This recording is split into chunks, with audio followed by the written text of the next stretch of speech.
Alright, passenger side, there's your blower motor right here. It's very easy to take out. 5mm, I believe. It's only 1, 2, 3 screws. 2, 4, 5, can't count today. 5 screws up in there, you can see them all.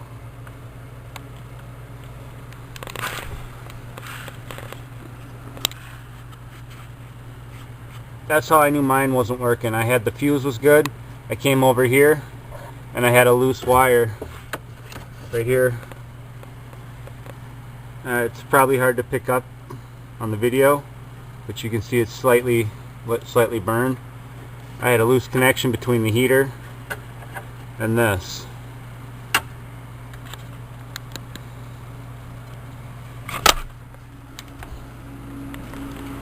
Now we'll go to the heater, which is right here. Here's your heater. Goes up in the car like that. Now here's your problem. It was shorting out right there, which was burning the end.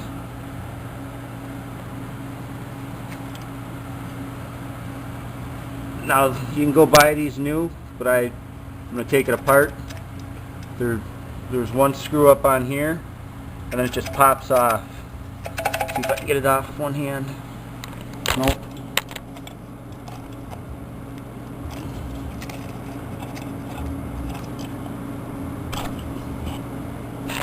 Right there, I pulled it off. Now, here's the culprit, right there. That wire was so corroded. Now, it was in here. Goes in there, and you can see it's bent. Comes through. There's these metal plates here. Comes through there and then up. Well, it was getting bad on the 90-degree angle coming up. So what I'm going to do is I'm going to cut that off, splice some good wire to it, run it back through.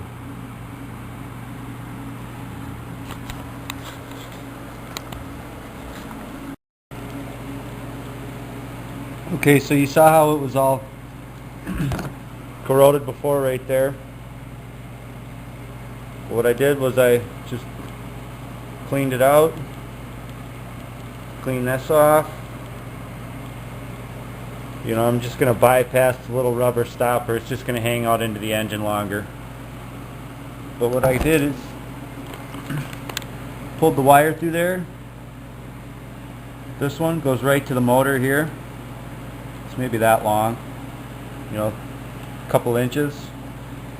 Well, I took an old wire, this black one, took an old one, fed it through up into here, and you can see I got a blue connector clip. I just connected the two underneath, ran it long. Now I can bypass the little rubber stop right here.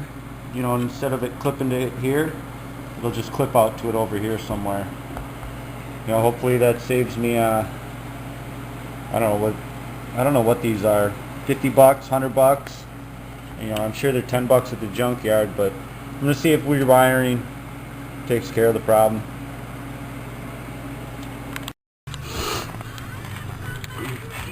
Alright, so there it is, mounted back in. Now you can see right up here,